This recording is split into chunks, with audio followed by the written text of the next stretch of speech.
প্রিয় ছাত্রছাত্রীরা, এখন আমি তোমাদের অভিব্যক্তি এই অধ্যায়টি শুরু করছি। অভিব্যক্তি বা বাংলায় আরেকটা বাংলা রয়েছে বিবর্তন, ইংরেজিতে বলা হয় ইভলিউশন। এই ইভলিউশন এই শব্দটি প্রথম ব্যবহার করেন বিশিষ্ট শিক্ষাবিদ হারবার্ট স্পেন্সার, যেখানে তিনি বলেছেন যে সরল প্রাচীন জীব থেকে মন্থর গতিতে, মানে ধীরে ধীরে এবং ধারাবাহিক পরিবর্তনের মধ্যে দিয়ে উন্নত জীব সৃষ্টির যে ক্রমিক পর্যায় তাকেই বলা হয় বিবর্তন বা অভিব্যক্তি। তাহলে অভিব্যক্তির সংজ্ঞা আমরা হারবার্ট স্পেন্সারের যে সংজ্ঞা দিয়েছেন সেই অনুযায়ী আমরা বলবো যে মন্থর কিন্তু গতিশীল প্রক্রিয়ায় প্রাচীন উদ্বংশীয় জীব বা পূর্বপুরুষ থেকে, প্রাচীন সরল উদ্বংশীয় জীব বা পূর্বপুরুষ থেকে জটিল ও উন্নত জীবের সৃষ্টি হয়, সেই ধারাবাহিক মন্থর গতিশীল প্রক্রিয়াকে বলা হয় বিবর্তন বা অভিব্যক্তি। পৃথিবীতে প্রাণ কি করে এসেছে সেই সংক্রান্ত বহু তত্ত্ব রয়েছে, কারণ পৃথিবীর বয়স নির্ধারণ করেছেন বিজ্ঞানীরা যে প্রায় 460 কোটি বছর। কিন্তু পৃথিবীতে কবে প্রাণ এলো এবং কিভাবে এলো তার তো কোনো সাক্ষী নেই, মানে চাক্ষুষ সাক্ষী নেই। তাই বিভিন্ন প্রমাণ, পরীক্ষা নিরীক্ষা এবং বিভিন্ন প্রমাণের ভিত্তিতে নির্ণয় করার চেষ্টা করেছেন বিজ্ঞানীরা যে কবে পৃথিবীতে প্রাণ এলো, কিভাবে প্রাণ এলো। এই সংক্রান্ত নানা তত্ত্ব রয়েছে, সে তত্ত্বগুলো আমরা এখানে আলোচনা করব না। বিভিন্ন পুরানো তত্ত্ব রয়েছে, তার মধ্যে অধিকাংশই বাতিল হয়ে গিয়েছে, কারণ বৈজ্ঞানিক ভিত্তি সেগুলোর মধ্যে নেই। যে তত্ত্বটি গৃহীত হয়েছে সারা পৃথিবীতে, আজও সমস্ত বিজ্ঞানীরা তাকে মেনে নেন, সেটি হলো আলেকজান্ডার ওপারিন এবং জেবিএস হলডেনের একটি তত্ত্ব। যদিও তারা যৌথভাবে এই তত্ত্ব তারা আবিষ্কার করেননি, তাদের পৃথক পৃথক কাজের ভিত্তিতে আবিষ্কার, কিন্তু একই বিষয় হয়, তাদের যৌথ তত্ত্ব বলা হয়। সেটি হলো জীবনের উৎপত্তি সংক্রান্ত কেমোজেনি বা অজৈব বস্তু থেকে, অজৈব উপাদান থেকে জৈব উপাদানের উদ্ভব। এই তত্ত্ব যা দিয়েছেন রাশিয়ার বিজ্ঞানী আলেকজান্ডার ওপারিন এবং ব্রিটিশ ভারতীয় বিজ্ঞানী আলেকজান্ডার জেবিএস হলডেন। জেবিএস হচ্ছে জন বার্ডন স্যান্ডারসন হলডেন। এখানে আমি ব্রিটিশ ভারতীয় বললাম এই কারণে হলডেনকে, কারণ হলডেনের জন্ম ইংল্যান্ডে এবং তিনি পড়াশুনো করেছেন ইংল্যান্ডে, সেখানে গবেষণা করেছেন, অধ্যাপনা করেছেন, সবই ইংল্যান্ডে। তার জন্ম 1892 সালে। তিনি প্রথম বিশ্বযুদ্ধে অংশগ্রহণ করেন। তারপর থেকে তিনি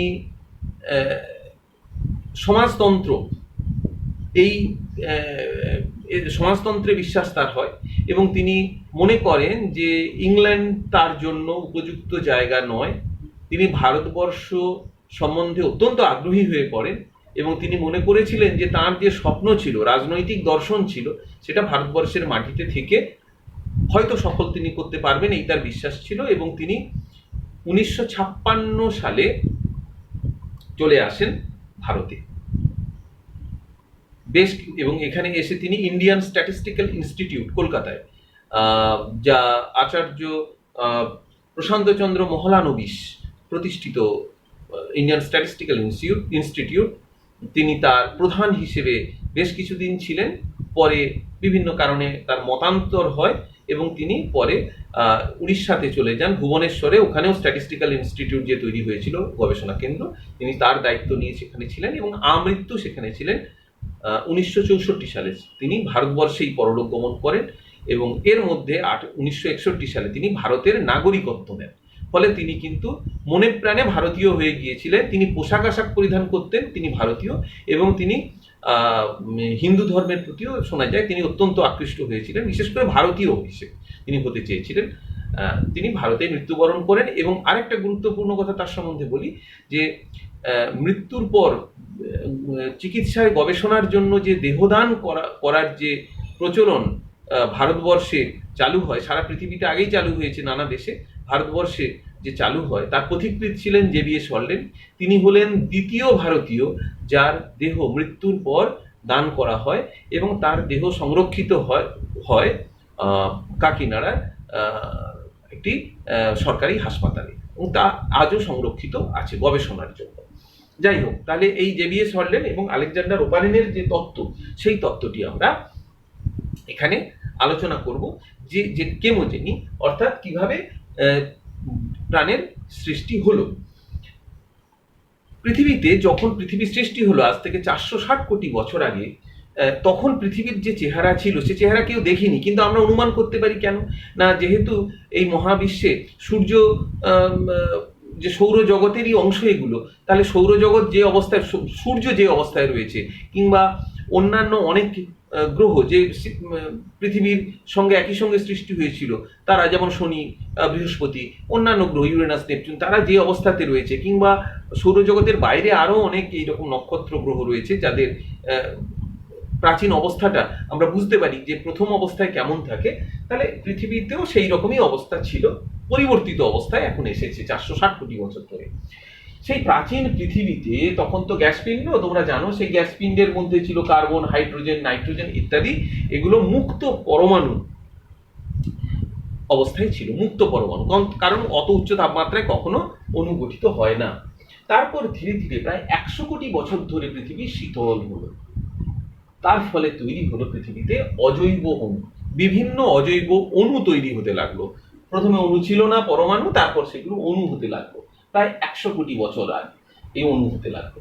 সেগুলো হাইড্রোজেন, জলীয় বাষ্প, carbon die oxide, methane, ammonia, এইসব অণুগুলো তৈরি হতে লাগলো। তারপর তখনও পৃথিবী কিন্তু যথেষ্ট উত্তপ্ত, আগের থেকে শীতল কিন্তু প্রচন্ড উত্তপ্ত রয়েছে, এবং সেই সময় পৃথিবীর যে বায়ুমণ্ডল, আদিম বায়ুমণ্ডল, সেখানে প্রচুর বিদ্যুৎ চমকাতো, তড়িৎক্ষরণ হতো, এবং ইউভি রশ্মি সরাসরি সূর্য থেকে আসতো, অতিবেগুনি রশ্মি। সেই সবের প্রভাবে, তাপ, বিদ্যুৎ, ইউভি রশ্মি, এগুলোর প্রভাবে সেই অজৈব অণু, যা পৃথিবীর যে আদিম বায়ুমণ্ডলে আমরা বলতে পারি নবীন পৃথিবী যে ছিল, সেই নবীন পৃথিবীর যে গ্যাসগুলো, সেগুলো তাপ বিদ্যুৎ, ইউভি রশ্মি, এদের প্রভাবে সরল জৈব যৌগে পরিণত হলো। সেই সরল জৈবগুলো কি কি? যেমন সুগার বা শর্করা, glycerol, amino acid, purine, pyrimidine. এই পিউরিন, পিরিমিডিন এগুলো হচ্ছে ডিএনএ আরএনএর একটি একক। পিউরিন, পিরিমিডিন এইগুলো গঠিত হলো, এগুলো হচ্ছে সরল জৈব যৌগ। এরপর এই যে অজৈব অণু থেকে সরল জৈব যৌগ গঠিত হলো, এই প্রক্রিয়াকে বলা হয় কেমোজেনি। কেমোজেনি বলা হয়। এই সরল জৈব যৌগগুলোর পলিমারাইজেশন করতে লাগলো, অর্থাৎ সরল জৈব যৌগগুলো পরস্পরের সঙ্গে যুক্ত হয়ে পলিমার গঠন করতে লাগলো। এই প্রক্রিয়াকে বলে পলিমারাইজেশন। তার ফলে জটিল জৈব যৌগ তৈরি হলো। কি কি জটিল জৈব যৌগ? যেমন পলিস্যাকারাইড বা বহু শর্করা, ফ্যাট, প্রোটিন, নিউক্লিওটাইড, এইগুলো তৈরি হতে লাগলো। এগুলো হচ্ছে জটিল জৈব যৌগ। তারপর সেই জটিল জৈব যৌগের বাইরে আবরণ তৈরি হতে লাগলো। এখানে একটি কথা আমি বলে নিই, এই যে সব জটিল জৈব যৌগগুলো তৈরি হলো, কোথায় তৈরি হলো? না, সমুদ্রের জলে। কেন না, ইতিমধ্যে পৃথিবী আরো ঠান্ডায় হয়ে গিয়েছে, জলীয় বাষ্প ঘনীভূত হয়ে মেঘ সৃষ্টি হয়েছে, তারপর তার থেকে বৃষ্টি হয়েছে। সেই বৃষ্টি হওয়ার ফলে পৃথিবীর যে জায়গাগুলো নিচু ছিল, কারণ পৃথিবী ঠান্ডা হওয়ার ফলে সংকুচিত হয়ে গিয়েছিল, যে জায়গাগুলো সংকুচিত হয়ে অনেক গভীরভাবে সংকুচিত হয়েছিল, সেখানে ওই বৃষ্টির জল জমা হতে লাগলো। ফলে তৈরি হলো মহাসমুদ্র, মহাসাগর তৈরি হলো। সেই মহাসাগর কিন্তু তার জল খুব উত্তপ্ত জল। সেই উত্তপ্ত সমুদ্রের জলে এই সব জৈব যৌগগুলো মিশ্রিত হতে লাগলো, একসঙ্গে মিশতে লাগলো, মিশে জলের মধ্যে জমা হলো। এই রকম সমুদ্রের উত্তপ্ত জলে বিভিন্ন জৈব যৌগগুলোর যে মিশ্রণ, তাকে হট ডাইলুট স্যুপ বা গরম আহ, উম, লঘু তরল, গরম লঘু তরল বা হট ডাইলুট স্যুপ শব্দে সব নামে অভিহিত করেন বিজ্ঞানী হলডেন, জেভিএস হলডেন। হট ডাইলুট স্যুপ, তাহলে এই শব্দটি তোমরা জানলে, হট ডাইলুট স্যুপ হলো উত্তপ্ত সমুদ্রের জলে বিভিন্ন জৈব যৌগ মিশ্রিত যে জল, উত্তপ্ত সমুদ্রের জল, তাকে হলডেন বলেছেন হট ডাইলুট স্যুপ বা গরম লঘু তরল। এই সব হট ডাইলুট স্যুপে অবস্থিত বিভিন্ন যে জটিল জৈব যৌগ, তার আবরণ সৃষ্টি হলো, সেগুলোর আয়তনে বাড়তে লাগলো, সেগুলো বিভাজনের ক্ষমতা অর্জন করলো একা একা। এইগুলো অর্জন করার ফলে তৈরি হলো কোয়াসারভেট বা মাইক্রোস্ফিয়ার। এই দুটো শব্দ দুজন ভিন্ন ভিন্ন বিজ্ঞানীর ব্যবহৃত। ওয়াসারভেট কথাটি ব্যবহার করেন বিজ্ঞানী আলেকজান্ডার ওপারিন। ওপারিন ব্যবহার করেন কোয়াসারভেট। তার মতে কোয়াসারভেট হলো একটি দ্বিস্তর পর্দা দ্বারা বেষ্টিত, দেখো দ্বিস্তর পর্দা, দুটো স্তর দ্বারা দ্বিস্তর পর্দা দ্বারা গঠিত, প্রোটিন, কার্বোহাইড্রেট ও লিপিড দ্বারা গঠিত একটি জৈব কণা, একটা জৈব কলয়েড জাতীয় পদার্থ, কলয়েড জাতীয় অণু, কলয়েড জাতীয় অণু, প্রোটিন, কার্বোহাইড্রেট ও লিপিড দ্বারা গঠিত দ্বিস্তর পর্দা বেষ্টিত কলয়েড জাতীয় পদার্থ। ওপারিন বলেছেন তার নাম হলো কোয়াসারভেট। এইভাবে জটিল জৈব যৌগ থেকে কোয়াসারভেট তৈরি হলো। আর আরেক মার্কিন বিজ্ঞানী, আমেরিকার বিজ্ঞানী Sydney Walter Fox, Sydney Walter Fox, তিনি বলেন যে এই জটিল জৈব যৌগ থেকে তৈরি হয়েছে মাইক্রোস্ফিয়ার। সেই মাইক্রোস্ফিয়ার কি না, অনেক অতি ক্ষুদ্র ক্ষুদ্র প্রোটিন অণু, যাকে তিনি বলেছেন প্রোটিনয়েডস বা প্রোটিন অণু, সেইগুলো পর্দা দ্বারা, একক পর্দা দ্বারা, একটা সিঙ্গেল পর্দা দ্বারা বেষ্টিত হয়ে যে কলয়েড জাতীয় অণু তৈরি করে সমুদ্রের জলে, তাকে সিডনি ওয়াল্টার ফক্স তিনি বলছেন তার নাম মাইক্রোস্ফিয়ার। তাহলে এইভাবে ওয়াসারভেট, ওপারিনের মতে বা ফক্সের মতে মাইক্রোস্ফিয়ার তৈরি হলো সমুদ্রের জলে। এরপর এই ওয়াসারভেট বা মাইক্রোস্ফিয়ার থেকে এর সঙ্গে আরো নিউক্লিওটাইড যুক্ত হয়ে তৈরি হলো আরএনএ। প্রথম তৈরি হয় আরএনএ বা রাইবোনিউক্লিক অ্যাসিড এবং প্রোটিন, আরএনএ ও প্রোটিন তৈরি হয়।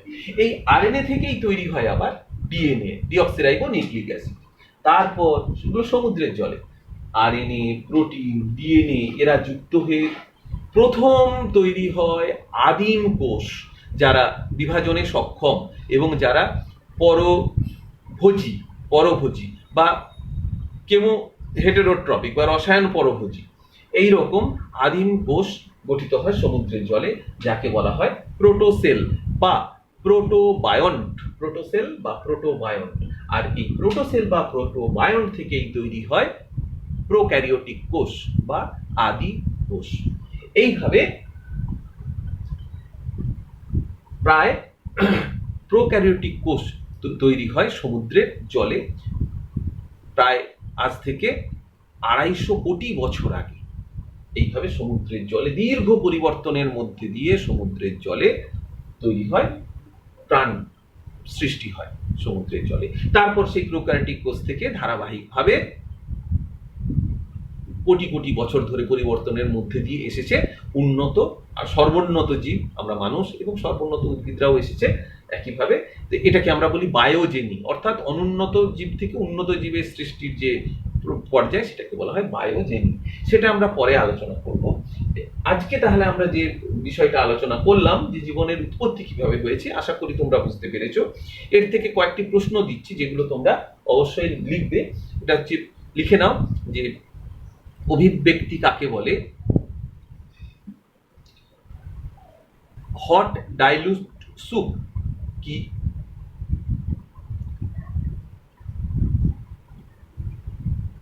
কোয়াসারভেট কি, মাইক্রোস্ফিয়ার কি, প্রোটোসেল বা প্রোটোবায়ন্ট কি,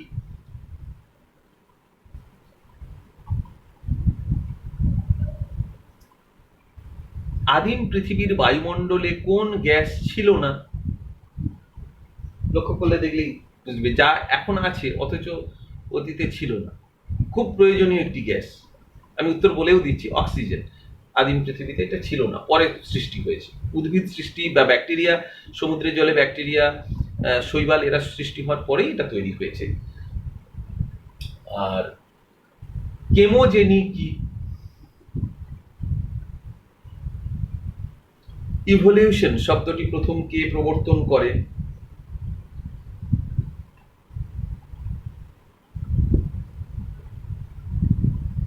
প্রশ্নগুলো আশা করি তোমরা উত্তর লিখতে পারবে, তোমরা বুঝেছো। পরের পর্বে আমরা মিলার আর উরের পরীক্ষা নিয়ে আলোচনা করব।